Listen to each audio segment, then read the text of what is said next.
Section 498A of the Indian penal code, हम सब इस सेक्शन के बारे में ऑलरेडी जानते हैं, जो कि बात करता है क्रूएल्टी की। 1983 में इंडियन पार्लियामेंट में एक अमेंडमेंट के जरिए सेक्शन 498A को ऐड किया गया था, जिसमें कि यह बताया गया था कि अगर कोई भी हस्बैंड या फिर हस्बैंड की फैमिली का कोई भी मेंबर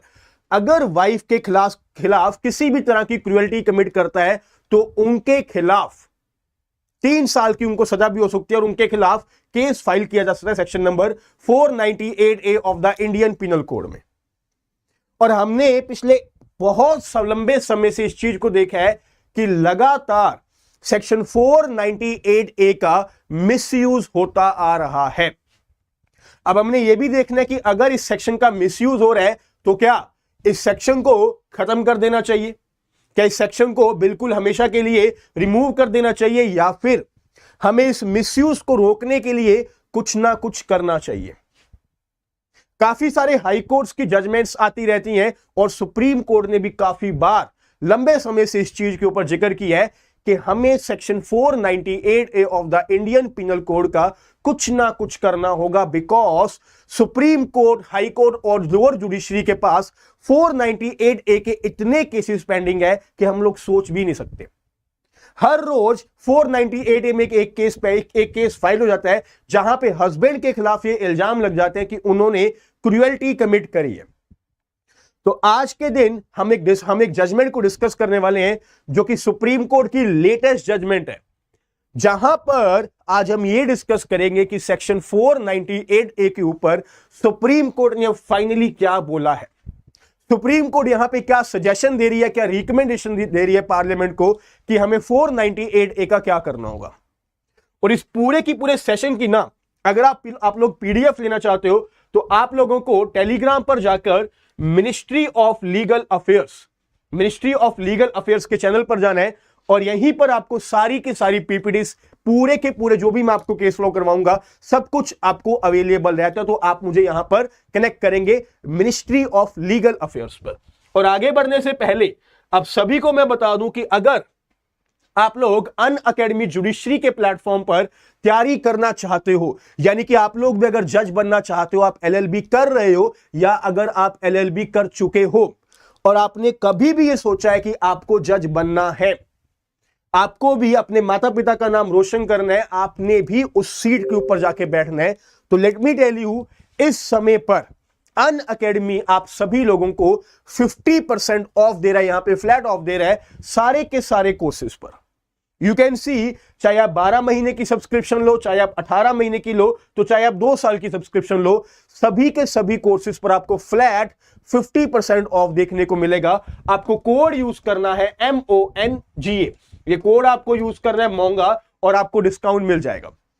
और अगर आपको अनअकैडमी की तरफ से कॉल भी आता है तो आप क्लियरली बता सकते हैं कि आप मोंगा सर के स्टूडेंट्स हैं और आपका वो लोग मेरे साथ कनेक्ट भी करवा देंगे। Right now coming to the judgement of the day, जहां पर हम लोगों ने देखा in this case Achin Gupta versus state of Haryana and others 2024 की ये सुप्रीम कोर्ट जजमेंट। और कल रात को 8 बजे ये जजमेंट हमारे पास आई है। कल रात को 8 बजे जजमेंट पब्लिश हुई है, जिसमें कि 2 जजेस ऑफ द सुप्रीम कोर्ट का ये बेंच है, यानी कि justice JB Pardiwala and justice Manoj Mishra ji. देखो कहानी वही है, 498A के केसेस में कहानी वही है, जहां पर हस्बैंड ने एक डाइवोर्स का केस फाइल किया और जैसे ही हस्बैंड ने section number 13 of the Hindu marriage act में डाइवोर्स का केस फाइल किया, वाइफ ने सारे के सारे क्रिमिनल चार्जेस लगा दिए हस्बैंड के ऊपर, section 498A of the Indian penal code में भी एंड डोमेस्टिक वायलेंस एक्ट में। और इसी हस्बैंड के साथ साथ हस्बैंड की फैमिली के ऊपर भी सारे के सारे इल्जाम लगा दिए गए। अब क्लियरली यहां पर यह पता लगता था, क्योंकि यहां पे हस्बैंड ने डाइवोर्स का केस फाइल कर दिया, इसीलिए वाइफ ने यहां पे सारे के सारे एलिगेशंस लगा दिए कि इनको जेल में डाला जाए। अब उसी कारण ना सुप्रीम कोर्ट ने इस केस में क्या बोला, that see these are the cases जो कि यहां पर लगातार कंसर्निंग हो रहा है regarding the misuse of section 498 of the Indian penal code. And the see the proceeding against the husband and in the in-laws by the wife. और supreme court ने क्लियरली ये चीज बताई हमें कि जो हमारे न्यू क्रिमिनल लॉज आए हैं ना, वहां पर भी कुछ भी बदलाव नहीं किया गया। इवन दो सुप्रीम कोर्ट ने 2010 में भी पार्लियामेंट को यह सजेशन दिया था कि हमें ये जो नए कानून आ रहे हैं उसमें तो बदलाव करने, वैसे भी अगर आईपीसी में चलना नहीं रहा तो उसमें भी हमें अमेंडमेंट्स की जरूरत थी। बट यहां पर सुप्रीम कोर्ट ने क्या देखा कि even though we have requested the parliament to bring the necessary changes to the new IPC, that is Bharatiya Nyaya संहिता, जो कि 2023 में नोटिफाई कर दिया गया था और अब 1 जुलाई को इसको इंप्लीमेंट कर दिया जाएगा। बट फिर भी हमें कोई भी चेंज यहां पे देखने को नहीं मिल रहा है। यू कैन सी ये हमारा है 498A of the Indian penal code and इसके corresponding sections 85 and 86 of the BNS यानी कि भारतीय न्याय संहिता, जो कि हमारे नए कानून है। हम यहां पे क्लियरली देख सकते हैं कि सेक्शन 498A की जो वर्डिंग थी वो same to same wording section 85 of the Bharatiya Nyaya Sanhita में, एक word you can see, whoever being the husband or the relative of the husband of a woman subject such woman to cruelty shall be punished with imprisonment for a term which may extend to 3 years and shall also be liable to fine। Same statement आपको देखने को मिलेगी, whoever being the husband or the relative of the husband of a woman subject such woman to cruelty shall be punished with imprisonment for a term which may extend to 3 years and shall also be liable to fine। Same to same section, even though high courts ने बहुत बार बोल दिया, law commission की report आ गई, supreme court ने काफी बार यहां पे पार्लियामेंट को रिक्वेस्ट कर ली कि हमें इस सेक्शन में बदलाव चाहिए, हमें मिसयूज को रोकना होगा। और उसके बाद देखिए जो सेक्शन 498A की जो एक्सप्लेनेशन थी, जो कि हमें बताती है कि क्रुएल्टी का मतलब होता है physical cruelty, mental cruelty, which also includes the demand of the dowry. Same to same provision आपको सेक्शन नंबर 86 में देखने को मिल जाएगा। कोई भी बदलाव नहीं है जब हम इसको रीड करते हैं। इसी कारण अब इस केस में सुप्रीम कोर्ट ने क्लियरली ये बोला कि जहां पर ये सारे के सारे प्रोविजंस, इसी के साथ साथ आप इन प्रोविजंस को भी याद कर सकते हो, 85 एंड 86 ऑफ द BNS भारतीय न्याय संहिता में सेक्शन 85 एंड 86 में हमें 498A देखने को मिलता है। और 498A देखने को कहां मिलता है? सेक्शन नंबर 85 में।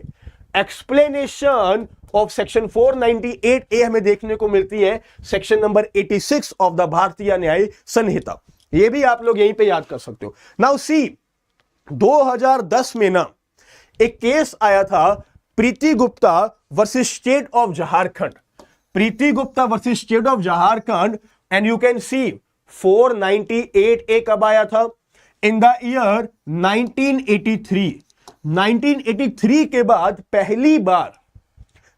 बार जब सुप्रीम कोर्ट ने इस कंसर्न को रखा था कि 498A का बहुत मिसयूज हो रहा है, हमें यहां पे इसको कुछ ना कुछ बदलाव की जरूरत है, तब in the case of the Preeti Gupta versus State of Jharkhand, court had flagged concern about the reflection of the exaggerated versions, यानी कि स्टोरी को, किसी भी घर की कहानी को एग्जैगरेट करना, यानी कि बढ़ा चढ़ाकर जाके पुलिस को बता देना और जाके कोर्ट में बता देना, in for the incidence of section 498A and invited the attention of the legislature to bring the changes to the provision while taking into the consideration the pragmatic realities and the public opinion। यानी कि public opinion को ध्यान रखते हुए plus यहां पे एक practical approach के साथ साथ हमें यह ध्यान रखना है कि 498A में हमें क्या कुछ चेंजेस की जरूरत है। 2010 में पहली बार यह चीज बोली गई थी, इसके बाद भी बहुत सारी जजमेंट्स आई हैं। अब यहां पे ये भी इंपॉर्टेंट बन गया कि सर सेक्शन 498A में अगर केस फाइल करना है तो उसका प्रॉपर प्रोसीजर क्या है, क्योंकि 2018 में 2018 में सुप्रीम कोर्ट की एक लैंडमार्क जजमेंट आई थी जहां पे पूरा का पूरा प्रोसीजर ही बदल दिया था। जैसे कि कोई भी अगर क्रिमिनल ऑफेंस होता है उस केस में हम लोग क्या करते हैं, जाके यहां पे पुलिस रिपोर्ट फाइल कर देते हैं,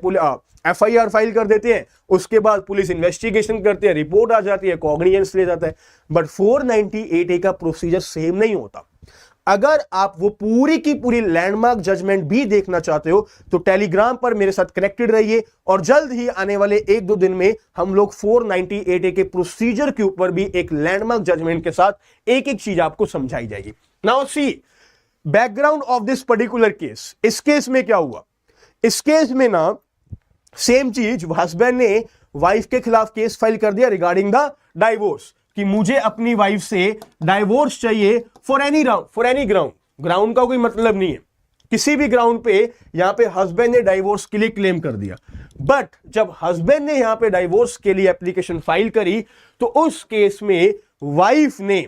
सेक्शन 323 ऑफ द IPC यानी कि hurt, section 498A of the Indian penal code यानी कि क्रुएल्टी, 506 यानी कि इंटेंशनल इंसल्ट, सारे के सारे यहां पे प्रोविजंस में जाके FIR हस्बैंड के खिलाफ जाके फाइल करवा दी। अब हस्बैंड क्या करेगा, हस्बैंड डायरेक्टली जाएगा हाई कोर्ट के पास, क्योंकि हाई कोर्ट के पास ही पावर होती है कि FIR को क्वैश कर दिया जाए। सिर्फ और सिर्फ हाई कोर्ट के पास ये पावर होती है। Section number 482 of the CRPC में, सेक्शन 482 ऑफ द CRPC बोलता है कि अगर कोई भी ऐसी FIR है जो कि गलत है, जो कि फेक FIR है, तो हाई कोर्ट उसको क्वैश कर सकता है। बट इस केस में ना हाई कोर्ट यहां पे रिफ्यूज कर देता है इस FIR को क्वैश करने के लिए, इस क्रिमिनल कंप्लेंट को क्वैश करने के लिए। और यहीं पे मैं आपको एक अलग से नया लॉ पॉइंट भी समझाऊंगा। सी, अगर हम लोग बात करें क्वैशिंग की, तो यहां पे हाई कोर्ट ये बोल रहा है कि देखो रिगार्डिंग सेक्शन 482 ना, यानी कि the inherent powers of the high court,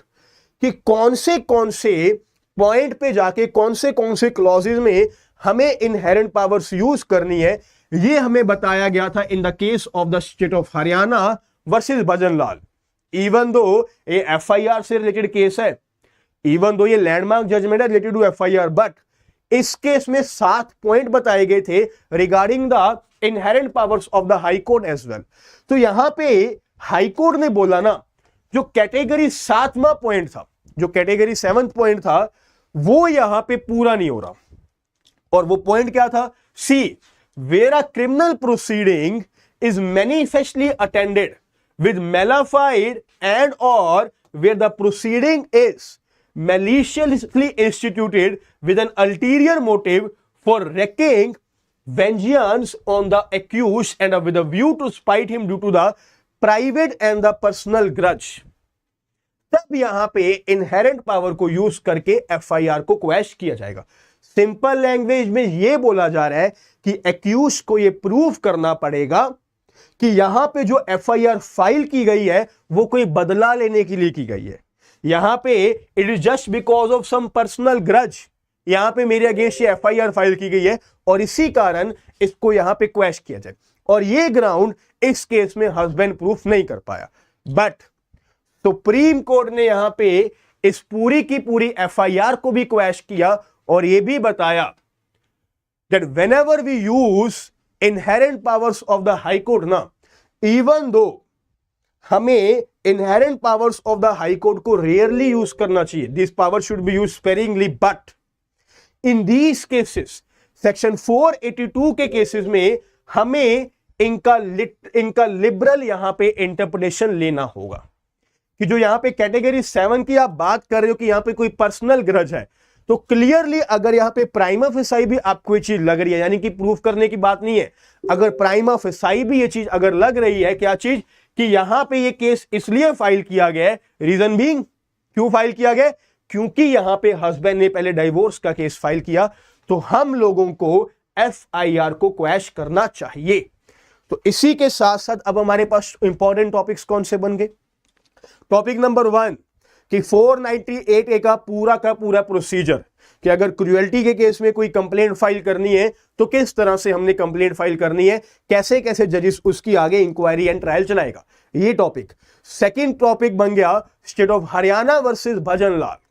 again landmark judgement जो कि बेसिकली एफआईआर की जजमेंट है, वो भी अब हमें जजमेंट को पढ़ना पड़ेगा। And thirdly the inherent powers of the high court. ये तीनों के तीनों सेशंस इन लाइन आपको पढ़ाऊंगा इसी चैनल पर, Unacademy judiciary and the let's crack judiciary के चैनल पर। आप हमारे चैनल्स को फॉलो कीजिए, आपको सारी की सारी judgements in detail complete analysis देखने को मिलेगी in the coming days only.